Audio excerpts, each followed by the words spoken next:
গ্রামে রাত 10টার পর একদম নিশুতি হয়ে যায়। গভীর ঘুমে আচ্ছন্ন হয়ে পড়ে সবাই। আজও তার ব্যতিক্রম নয়। ঝিঝি পোকার ডাক, দূর থেকে শিয়ালের হুক্কা হুয়া শব্দ ছাড়া নিঃশব্দ এলাকা। ব্যাটারি চালিত ভ্যান গ্রামের আঁকাবাঁকা মেঠো পথ ছুটে চলছে আপন গতিতে। ভ্যানে অবস্থান করছে 4 জন। ভ্যানের সামনের সাইডে বসেছে অয়ন এবং ছবি, পেছনে বসেছে পাবেল এবং প্রেম। মিহির ঢাকায় ফিরছে না ওদের সাথে। বাড়িতে এত বড় ঝড় বয়ে গেল, সবকিছুই সামাল দিতে তার বাড়িতে থাকা জরুরি। দীর্ঘ 25 মিনিট পর ভ্যানটি বাস টার্মিনাল এসে থামলো। অয়ন ভ্যান থেকে নেমে ভ্যান চালককে ভাড়া মিটিয়ে দিতে গেলে ভ্যান চালক দাঁত কেলিয়ে হাসলো। মুখের মধ্যে জমে থাকা পানের পিক ফেলে পড়ল। ভাড়া দেওয়ান লাগবো না, তুমি আমাগোর নতুন জামাই, তোমার থেকে টাকা নিব না। সাবধানে যাইও, আর আমাগোর মাইয়াডারে দেইখা রাইখো। জামাই শব্দটা শোনার সাথে সাথে বুকের ভিতরে থক করে উঠল অয়নের। এত সময় তার মাথায় ছিল না সন্ধ্যায় ঘটে যাওয়া ঘটনা। পাবেল এবং প্রেম ভ্যান থেকে নেমে ব্যাগ হাতে তুলে নিল। ছবি তখনও ভ্যানে বসে আছে। প্রেম তাড়া দিয়ে বলল, ছবি দ্রুত ভ্যান থেকে নামো, বাস ছেড়ে দেবে। ছবির কর্ণকুর ছেদ করল না কথাটা। তখনও মূর্তির মতো বসে আছে ভ্যানের উপর, যেন নিষ্প্রাণ কোনো দেহ। প্রেম এবার বেশ জোরে সরে ঢাক দিল। ছবি সম্বিত ফিরে পেল। এবার জোরে নিঃশ্বাস টেনে আশেপাশে তাকে দেখে নিল। ভীষণ কান্না পাচ্ছে তার। কিছুক্ষণের মধ্যে নিজের গ্রাম, নিজের আপনজন ছেড়ে চলে যেতে হবে বহু দূরে। বাইরের জগৎ সম্পর্কে তার কোনো ধারণাই নেই। সে কি পারবে অজানা মানুষের সাথে মানিয়ে নিতে?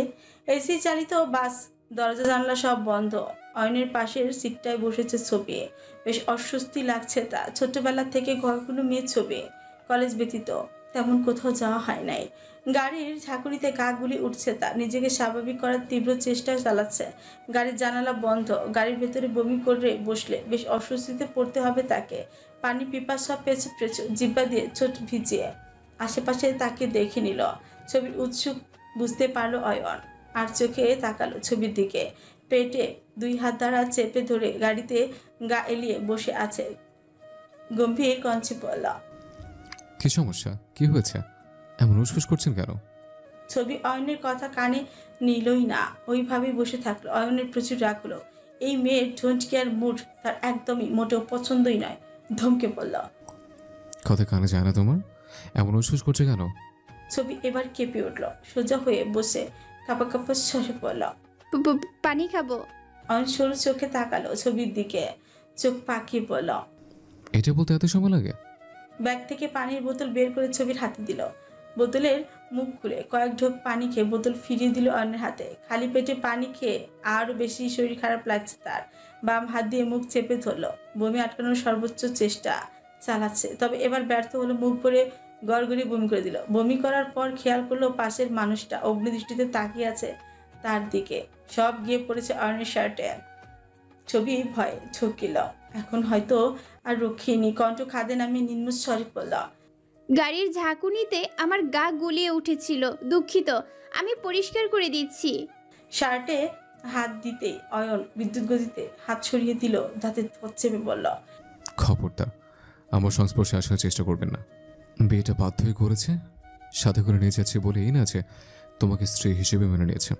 বিয়ে করেছি যেহেতু দায়িত্ব যথাযথ পালন করার চেষ্টা করব, তবে স্ত্রী হিসেবে কোনোদিন মানব না। এক নাগারে কথাগুলো বলে অয়ন থামল।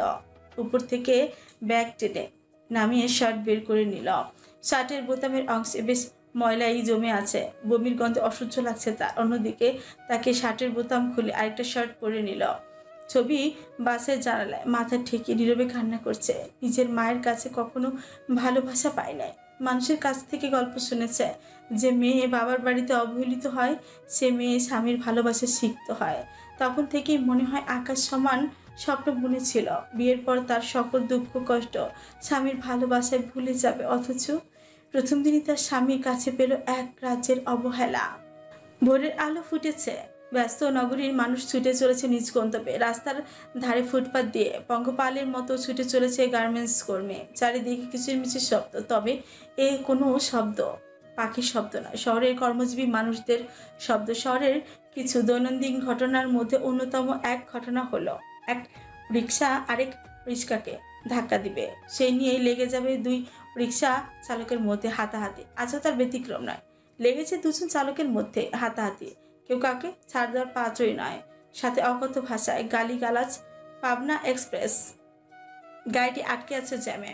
পাশের ট্রাক অনবরত হর্ন বাজিয়ে চলেছে। হর্নের তীব্র শব্দে ঘুম ভেঙে গেল অয়নের। বুকের উপর ভারী কিছু অনুভব করতে চোখ খুলে ভালোভাবে তাকালো ছবি। অয়নের বুকে মাথা রেখে পরম শান্তিতে ঘুমিয়ে আছে। অয়ন ভ্রু গুটিয়ে ফেলল। মুখে তার একরাশ বিরক্তির ছাপ। রাগ ও হচ্ছে বটে, এত করে বলল তারপরও ওর থেকে দূরে থাকতে। আর এই মেয়ে কিনা তাকে আশ্রে পৃষ্ঠে জড়িয়ে ঘুমিয়ে আছে।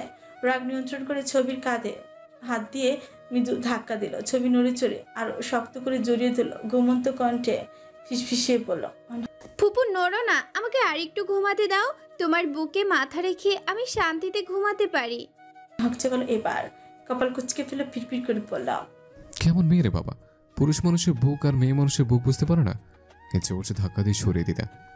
গাড়ির মধ্যে কোনো সেলিব্রেট করার ইচ্ছে নাই জন্য চুপচাপ সহ্য করে নিল। গাড়িটি গন্তব্যে এসে পৌঁছেছে। যে যার মতো নেমে যাচ্ছে। অয়ন ঘাড় ঘুরিয়ে দেখলো পেছনের সিটে প্রেম এবং পাভেল এখনো ঘুমাচ্ছে। ঘাড় সোজা করে স্বস্তি নিঃশ্বাস ফেলল। এখন যেভাবে হোক ছবিকে জাগাতে হবে।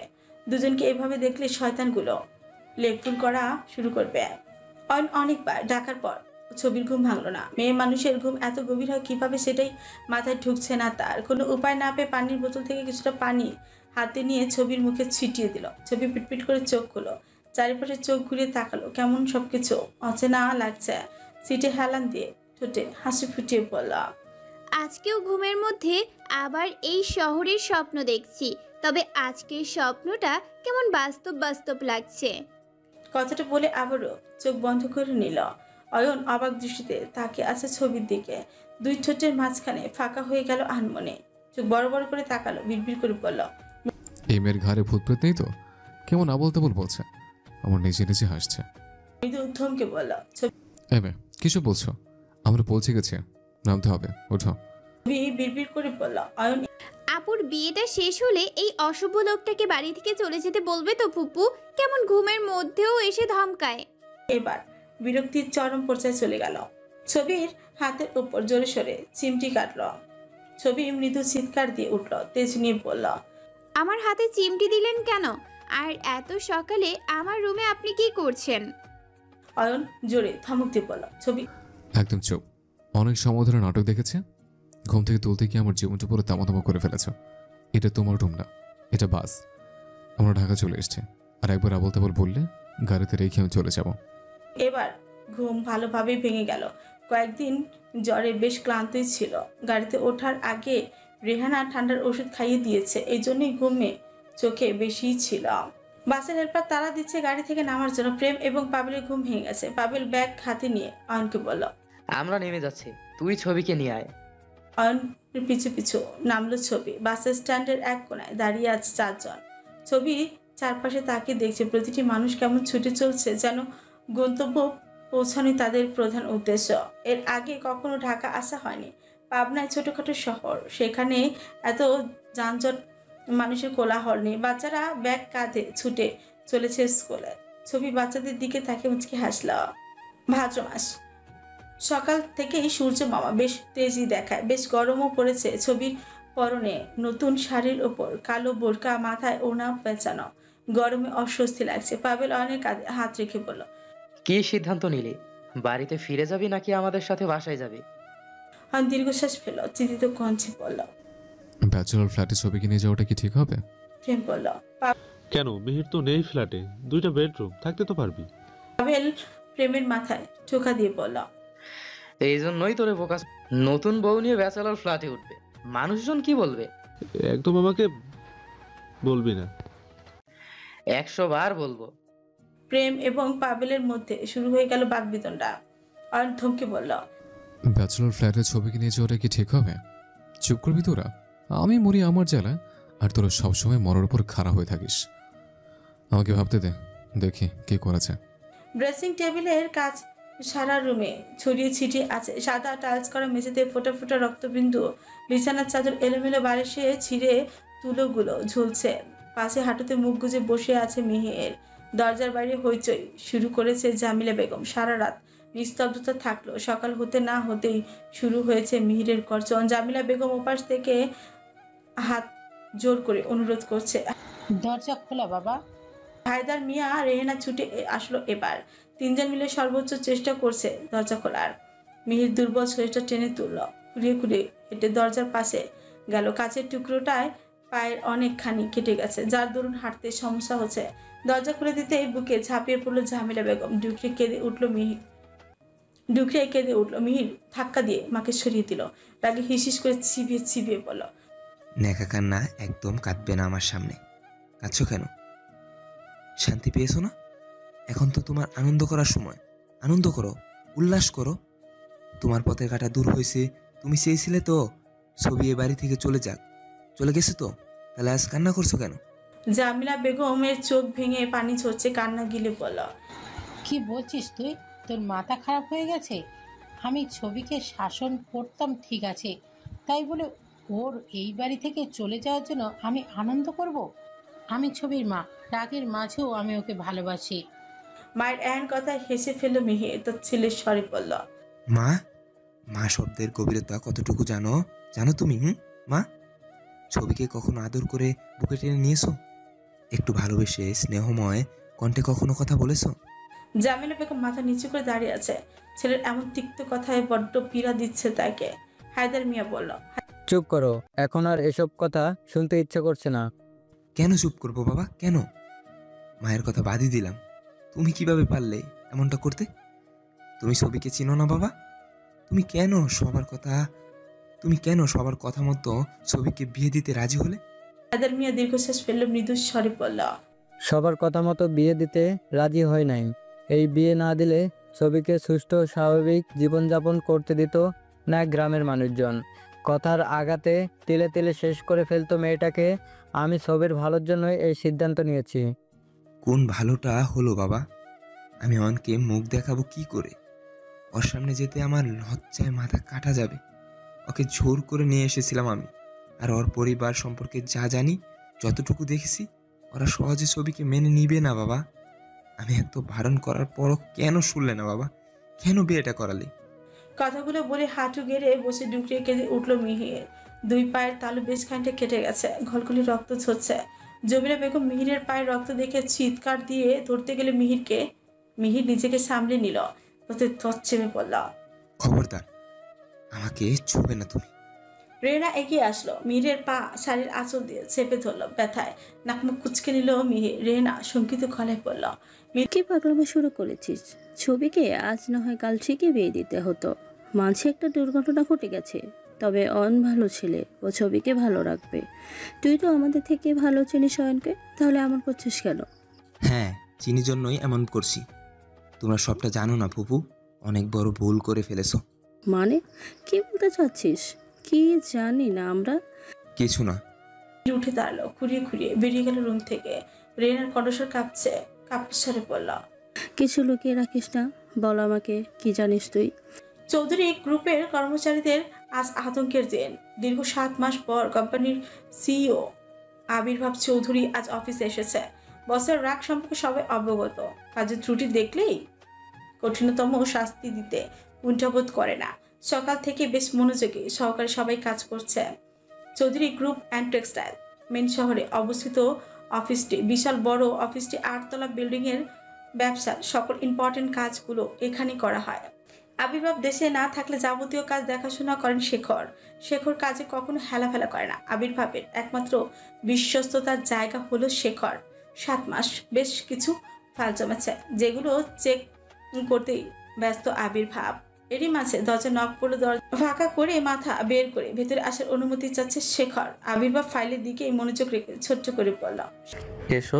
শেখর ভেতরে প্রবেশ করলো। আবির্ভাবের হাতের ইশারায় বসতে বললেন। তৎক্ষণাৎ চেয়ারে বসে পড়ল। আবির্ভাব হাতে ফাইলটা ডেস্কের উপর রেখেই পড়ল। কিছু বলবে? শেখর আমতা করে বলল, স্যার, আপনার সাথে একজন দেখা করতে এসেছেন। আমি কি তাকে ভেতরে পাঠাবো? কে? একটা মেয়ে, পরিচয় দেয় নাই, বললো আর্জেন্ট দরকার। পাঠাবো কি স্যার? না, আমি এই মুহূর্তে ব্যস্ত আছি, পরে আসতে বলো। স্যার বলেছি, কিন্তু শোনে না। আমি চলে যেতে বলায় উল্টো আমাকে আরো ভয় দেখায়। ভয় দেখাই মানে? তুমি একটা মেয়ের ভয়ে আমার কেবিনে চলে এসেছো? কি বলেছে? শেখর বিড়বিড় করে বলল, ওটা মেয়ে না স্যার, যেন কোনো ডাকাত। আমার মান ইজ্জত শেষ করে দিছে। সেটা আপনাকে বলবো কিভাবে? আবির্ভাব আগ্রহ নিয়ে তাকে আছে শেখরের দিকে। কোনো উত্তর না পেয়ে ধমকে শুরু করলো। কি হয়েছে? সঙ্গের মতো বসে আছো কেন? তোমাকে কিছু জিজ্ঞেস করেছি, উত্তর দিচ্ছ না কেন? শেখর চমকে উঠলো, তুতলিয়ে বলল। স্যার, অফিসে সবার সামনে বলেছে আপনার সাথে দেখা করতে না দিলে থাপড়ে আমার দাঁত সব ফেলে দিবে। আবির্ভাব ফ্রিকুচকে ফেললো, অবাক হয়ে বলল। What are you kidding with me? শেখরের মুখ বন্ধ, ঘাড় নাড়িয়ে না বুঝালো। ওকে পাঠাও কেবিনে, আমিও দেখতে চাই মেয়েটার সাহস হয় কি করে। আমার অফিসে ঢুকে আমার ম্যানেজারকে হুমকি দেওয়ার সাহস পাই কোথা থেকে? আবির্ভাব তখনও ফাইল ওলট পালট করছে। 7 মাস আগে দেশে না থাকায় বেশ কাজ জমেছে। সারা সামনের চেয়ারে বসে আছে, বেশ বিরক্তি নিয়ে ডেস্কের উপর হাত রাখলো, তিস নিয়ে পড়ল। মিস্টার চৌধুরী, আপনার সাথে জরুরি কথা বলতে এসেছি। আপনার চেহারা দেখতে আসি নাই। আমাকে বসিয়ে রেখে কাজ করার মানে কি? আবির্ভাব এবার ফাইল থেকে চোখ সরল, সারার দিকে সরু চোখে তাকালো, চেয়ারে গা এলিয়ে দিয়ে পড়ল। আপনার কি মনে হয় আমি আপনার কথা শোনার জন্য বসে আছি এখানে? সারার কথাটা বেশ গায়ে লাগলো, হাত উঁচিয়ে আঙুল তুলে পড়ল। আপনি আমাদের কোম্পানির সাথে করা ডিল ক্যান্সেল করেছেন কেন? আপনাদের কোম্পানি আবার কোনটা? আহসান মিলস। আহসান মিলস আপনার? আমি তো জানতাম সাদেক আহসান আহসান মিলসের কর্ণধর। হ্যাঁ, সাদেক আহসান আমার বাবা। আবির্ভাব এবার বেশ চমকালো। তার পাশে বসে থাকা মেয়েটা কি সারা? ছোট্ট মেয়েটা এত বড় হয়ে গেছে। বেশ খুঁটিয়ে খুঁটিয়ে দেখছে সারাকে। পাতলা ছোট, বড় বড় চোখ, গায়ের রংটা ধপধপে ফসা নয়, অন্যরকম ফসা, চুলে হালকা ব্রাউন, বেশ আধুনিক। মেয়েরা আবার চুলের রং কালো রাখতে পছন্দ করে না। পরনে জিন্স আর কালো টপস, ফর্সা শরীরে কালো টপস বেশ মানিয়েছে। আবির্ভাবের দৃষ্টি সরছে না, অপলক দৃষ্টিতে তাকিয়ে আছে। সারা আবির্ভাবের চাহনিতে অস্বস্তিতে পড়ে গেল, নড়ে চড়ে বসে গলা খাকারি দিয়ে পড়ল। এই যে মিস্টার, স্ট্যাচু হয়ে গেলেন কেন? আবির্ভাব ফরকালো, সম্বিত ফিরে পেল, এবার সোজা হয়ে বসে পড়ল। আপনাদের কোম্পানির সাথে কোনো ডিল হয় নাই? ক্যান্সেল হওয়া তো দূরের কথা। তাহলে এটা কি? আপনার ম্যানেজার ডিল ফাইনাল করছে, আপনি ফাইল চেক করে দেখুন। কোম্পানি আমার ম্যানেজার ডিল ফাইনাল করে কিভাবে? মাথায় কি কোনো বুদ্ধি নেই নাকি? আর তাছাড়া চৌধুরী গ্রুপ অ্যান্ড টেক্সটাইল এই মুহূর্তে কোনো ছোট কোম্পানির সাথে ডিল করছে না, আর আহসান মিলসের সাথে তো কখনো না। আবির্ভাবের কথায় বেশ অহংকারী ভাব, সারার গাছ চলে যাচ্ছে। এভাবে কথা বলার কি আছে? কিছু টাকা হলেই মানুষের সাথে এভাবে কথা বলতে হবে কেন? রাগী কমছে বলল। আপনার কোম্পানি ভালো পজিশনে আছে জন্য আপনি অন্য কোম্পানিকে হেয় করে কথা বলতে পারেন না। তো আবির্ভাব চবুরকে উচ্চারণ করে বলল। আমার এত জ্ঞান শুনতে ভালো লাগে না, আর এত তেজ নিয়ে কথা বলবেন না আমার সাথে। আমি কারো তেজের ধার ধারি না। তবে কি ভাবছি। কি ভাবছেন? এসি চৌধুরীর সময় এত খারাপ হয়ে গেল যে কোনো নির্বোধের সাথে বসে বিজনেস নিয়ে আলোচনা করতে হচ্ছে। আপনি কি বলতে চাচ্ছেন? আমাকে নির্বোধ বলার সাহস আপনাকে কে দিল? এসি চৌধুরী কারো থেকে সাহস ধার নেয় না। আপনি এখন আসুন, আপনাদের কোম্পানির সাথে কোনো ডিল হবে না। সারা উঠে দাঁড়ালো, রাগে শরীর কাঁপছে সারার। 25 বছরের জীবনে এভাবে কখনো কেউ কথা বলে নাই। বেশ কান্নাও পাচ্ছে। ডিল ক্যান্সেল হওয়ার পর থেকে সাদেক আহসান মানসিক ও শারীরিকভাবে ভেঙে পড়েছে। বাবাকে একটু স্বস্তি দিতে নিজে এসেছিল কথা বলতে, এখন মনে হচ্ছে না হাসাটাই ভালো ছিল। লোকটার নাক এত উঁচু জানলে কখনো আসতো না, কথাও বলতো না। দরজাটা জোরে ধাক্কা দিয়ে রুম থেকে বের হয়ে গেল। আবির্ভাব সারার যাওয়ার পানে তাকিয়ে আছে, ছোচের কোনায় দুষ্টু হাসে, বিড়বিড় করে পড়ল। বাহ, মামুর মেয়ের তো বেশ তেজ আছে। I like it. তেজি মেয়ের মধ্যে আলাদা সৌন্দর্য থাকে। তীক্ষ্ণ দৃষ্টি ঠিক অরুণিমার দিকে নিবদ্ধ, চোখের দাহ যেন পুড়িয়ে ছাই করে দিতে সক্ষম। শ্বাসরুদ্ধকর পরিস্থিতি, গলার ভেতর শুকিয়ে আসছে অথচ ঠোঁট কাঁপছে অশান্তে। সাহেরা বেগম পায়ে হাত দিয়ে চিৎকার দিল। আল্লাহ গো, রাক্ষসী মাইয়া আমারে মাইরা ফেললো। তুই ইচ্ছা কইরা আমার পা খান ভাঙ্গা দিলি, তাই না? আজ তোরে যদি আমি উপযুক্ত শাস্তি পাইয়া না দিছি, তাহলে আমিও সাহেরা বেগম না। অরুণিমার চোখ ঝাপসা হয়ে উঠেছে। পায়ে মালিশ করে দেওয়ার সময় সাহেরা বেগমের বেখেয়ালে পায়ে ব্যথা পেয়েছে। এখন রাগ ক্ষোভ ছাড়ছে অরুণিমার উপর। অরুণিমা কিছু বলতে গেলে সায়রা বেগম এক দমকে চুপ করিয়ে দিল, গলার স্বর আর একটু উঁচু করে চিৎকার দিল। কই গেলি রে অভি, দেখা যা তোর বউ আমারে মাইরে ফেললো। দাদির চেঁচানোর শব্দ শুনে আসলো অভিক, দরজার পাশে এসে ব্যস্ত কণ্ঠে শুথল। কি হয়েছে দাদিমা? অরুণিমার চোখ দিয়ে পানি ঝরছে, সিক্ত নয়নে তাকালো সায়রা বেগমের দিকে, কণ্ঠ ভীতু, কোনো রকম কাপা স্বরে বলল, কোথায় ব্যথা পেয়েছেন দাদিমা, আমাকে দেখান, আমি বরফ লাগিয়ে দিচ্ছি। অরুণিমা উঠে বরফ আনতে গেলে অভিক শক্ত করে হাত চেপে ধরলো, গালে সজোরে থাপ্পড় দিয়ে দাঁতে ঠোঁট চেপে বলল, আমার উপর রাগ দেখাতে না পেরে আমার দাদিমার উপরে রাগ ছাড়ছিস? আজ তোর একদিন কি আমার একদিন। হাতে কোনোই চেপে ধরে টেনে হিসে সায়রা বেগমের রুম থেকে বের করে আনলো। দোতলার করিডোর দিয়ে টানতে টানতে রুমে এনে ধাক্কা দিয়ে ফেলে দিল বিছানার উপর। অরুণিমা যান বের হবার উপক্রম। অভিকের দেওয়া শাস্তি যে কতটা ভয়ঙ্কর সেটা তার চেয়ে ভালো কে জানে। কাপা কাপা স্বরে বলল, আমি দাদিমাকে ব্যথা দেইনি, বিশ্বাস করুন। অভিক হাত চুগেরে বসলো অরুণিমার ডান পাশে, ডান হাতের আঙুল দিয়ে থুতনি চেপে ধরে চিবিয়ে চিবিয়ে বলল, তুই বেতন না দিলে দাদিমাকে মিথ্যে বলেছে আমাকে। তোকে আজ একদম শেষ করে ফেলবো। এত রাগ ক্ষোভ নিয়ে আমার বাড়িতে পড়েছিস কেন? কোথায় যাব আমি? লাল শাড়ি পরে মেয়েরা শ্বশুর বাড়ি আসে, সাদা পোশাক পরে বের হয়। মৃত্যুর আগ পর্যন্ত আমি এই বাড়ি ছেড়ে কোথাও বের হব না। অভিক বিশ্রী হাসি দিয়ে বলল, তাহলে সাদা পোশাক পরার ব্যবস্থাই করছি। দুই হাত দিয়ে শক্ত করে অরুণিমার গলা চেপে ধরলো। অরুণিমা নিজেকে ছাড়ানোর চেষ্টা করছে, অভিকের শক্তির সাথে পেরে উঠছে না। ঠোঁট ফাঁকা হয়ে বেশ খানিক জিভা বের হয়ে গেছে, চোখ বড় বড় হয়ে আসছে, চোখ বড় বড় হয়ে এসেছে। উপরের দিকে তাকে সারা শরীর কেঁপে উঠল অরুণিমা। অভিক সর্বশক্তি দিয়ে গলা আরো ভালোভাবে চেপে ধরলো। কপালে বিন্দু বিন্দু ঘাম জমেছে, তবু মুখে প্রশান্তি। যে সর্বনাশের খেলা মেতে উঠেছে সেটা সম্পূর্ণ করেই যেন ক্ষান্ত হবে। বাইরে থেকে গোংরানোর শব্দ শুনে ছুটে আসলো শাহানারা। রুমের ভেতরে এমন দৃশ্য দেখে বুক কেঁপে উঠল। হন্তদন্ত হয়ে ছুটে এসে ছেলের হাত থেকে অরুণিমাকে ছাড়িয়ে নিল। হুশ হারিয়েছে অরুণিমা, ঢলে পড়ল মেঝেতে। রাগে দুঃখে সারা শরীর কেঁপে উঠল শাহানারার। কোমলমতি মায়ের রূপ বদলালো মুহূর্তেই। পরপর কয়েকটা থাপ্পড় বসিয়ে দিল অভির গালে। তেজি কঞ্চে বলল, তুই মানুষ, লজ্জা করে না তোর? কিভাবে পারিস নিজের স্ত্রীর গায়ে এভাবে হাত তুলতে? মেয়েটা যদি মরে যেত? অভিকের চক্ষুদায় অনলের ন্যায় হুঙ্কার দিয়ে বলল, মরলে মরতো, আমি তো চাই আপদ বিদায় করতে। আর তোমার কতদিন বলছি একদম মাকেই ফেরতে আসবে না আমার সামনে। অভিক একদম ধমকাবে না, আমি তোমার ধমকে ভয় পাই না। বিছানার উপর থেকে ফোন তুলে হাতে নিয়ে হনহনিয়ে রুম থেকে বের হয়ে গেল অভিক।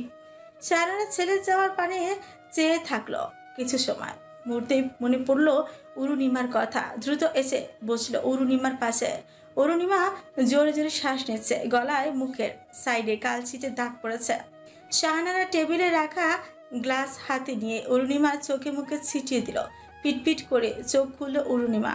শাহানারাকে চোখে পড়তে হুড়মুড়িয়ে উঠে বসলো। উঠছো কেন? কোথায় কষ্ট হচ্ছে বলো আমাকে? শাহানার আদুরে কণ্ঠে ফুপিয়ে কেঁদে উঠল অরুণিমা।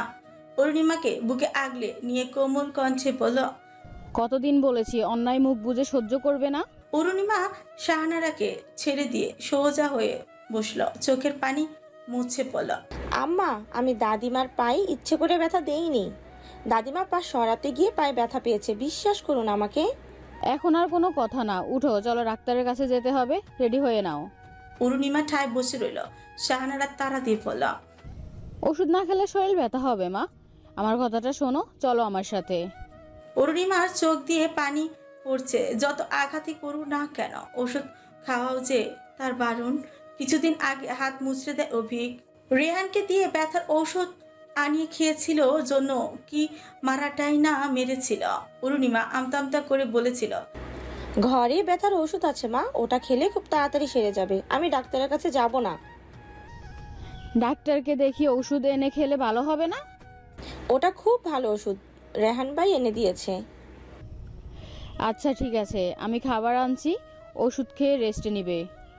ব্যস্ত পায়ে নিচে নামলে অরুণিমার জন্য খাবার আনতে। শাহানার রুম থেকে বেরিয়ে যাওয়ার পর বালিশে মুখ গুজে ডুকরে কেঁদে উঠল অরুণিমা। ব্যবসা কর্মে জীবন দুর্বিষহ। পরপর কয়েকটা মিটিং সেরেছে আবির্ভাব। এখন শরীরটা বেশ ক্লান্ত। কেবিনের ডেস্কের উপর মাথা দিয়ে বিশ্রাম নিচ্ছে। ফুল হাতার শার্ট কোনোই অবধি গোছানো, টাই গলা থেকে বেশ খানিকটা ঢিলে করে নিচের দিকে নামানো। শেখর সামনের চেয়ারে বসে ল্যাপটপে কাজ করছে। আবির্ভাবের শরীর খারাপ লাগছে বুঝতে পেরে গলা খাকারি দিয়ে বলল, স্যার অফিসের কাজ তো প্রায় কমপ্লিট, বাকি যা কাজ আছে আমি দেখে নিব, আপনি বাসায় গিয়ে রেস্ট নিন। আবির্ভাব চেয়ার ছেড়ে উঠে দাঁড়ো ডেস্কের উপর 2 হাত রেখে শেখরের সামনে ঝুঁকল, মৃদু হেসে বলল, তোমার উপর ভরসা করে আমি পুরো ব্যবসায় তোমার হাতে তুলে দিয়েছিলাম। তুমি বিশ্বাসের যথাযথ মর্যাদা রেখেছ। আমি দেশে না থাকায় অনেক প্রেশার গেছে তোমার উপর। আমি চাই না তোমাকে আর প্রেশার দিতে। এবার থেকে নিজের কাজ নিজেই করব। শেখর ল্যাপটপ বন্ধ করে পাশে সরিয়ে রাখলো, চেয়ার টেনে উঠে দাঁড়িয়ে বলল, এসব কথা বলে আমাকে লজ্জায় ফেলবে না স্যার। আপনি আমার জন্য যা করেছেন, আপনার জন্য জীবন দিতেও আমি প্রস্তুত স্যার।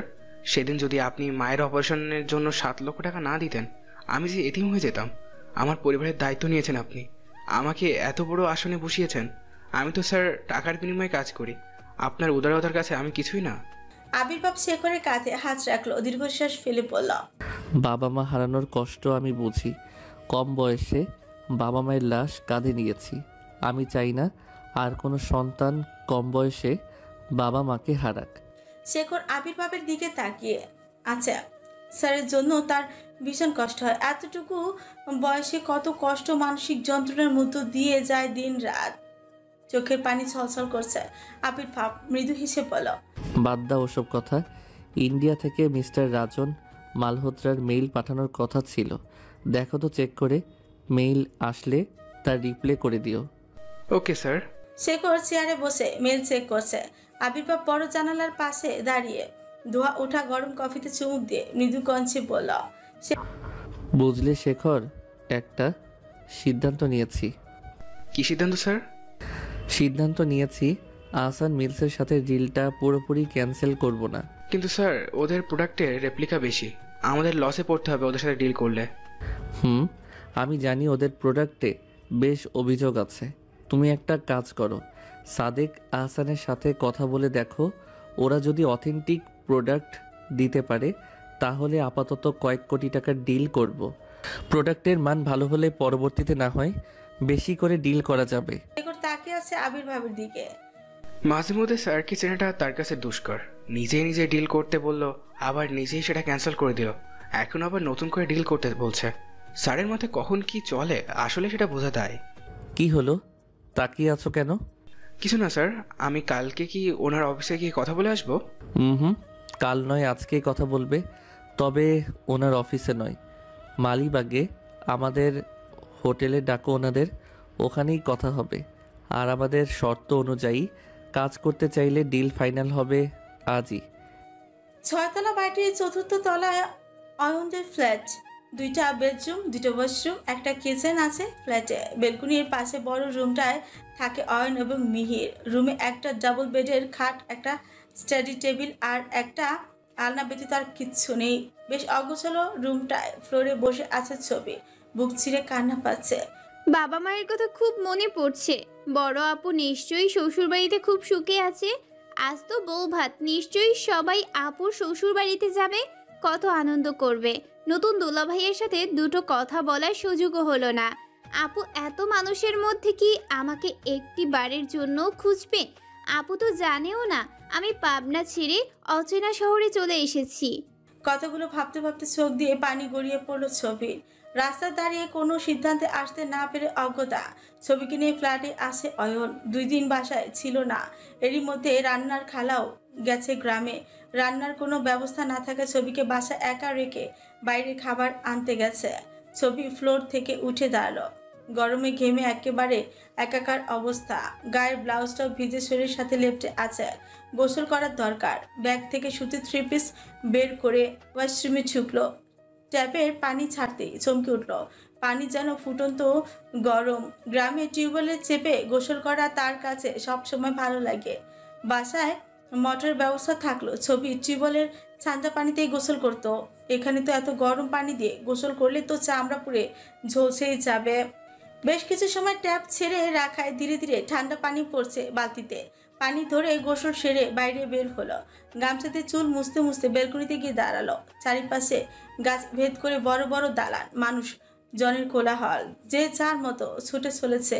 এখানে কেউ কারো ধার ধারে না, দেখা হলে কাছে টেনে দুটো মনের কথা কেউ কারোর সাথে ভাগ করে নেয় না। এই ব্যস্ত নগরীতে কি মানিয়ে নিতে পারবে ছবির ভাবনার মাঝে কলিং বেল বেজে উঠলো। অয়ন যাওয়ার আগে বারবার বলে গেছে, প্রায় একরকম শাসিয়ে গেছে, ওরা তিনজন ব্যতীত কেউ আসলে যেন দরজা না খোলে। ছবি দরজার পাশে এগিয়ে দাঁড়ালো। এক নাগার বেল বেজেই চলেছে, দোটানায় পড়লো। এবার দরজা খুলে ছবি দরজার পাশে গিয়ে দাঁড়ালো। এক নাগারে বেল বেজেই চলেছে, দোটানায় পড়লো। এবার দরজা খুলবে কি খুলবে না। ওপাশে লোকটি ক্লান্ত হচ্ছে না, বেল বাজিয়েই চলছে অনবরত, যেন প্রতিযোগিতায় নেমেছে, থামার নাম নেই। ছবি এবার কিছুটা এগিয়ে গিয়ে দরজা খুললো। দরজার পাশে দাঁড়িয়ে আছে জেবা। ছবিকে দেখে ফ্রিকুচকে তাকালো, সন্দেহজনিত কঞ্চে বলল, তুমি কে আর এখানে কি করছো? এখানে তো 4 জন ছেলে থাকতো, ওরা কি বাসা ছেড়ে দিয়েছে? ছবি আমতা আমতা করে বলল, আপনি কে, কাদের কথা বলছেন?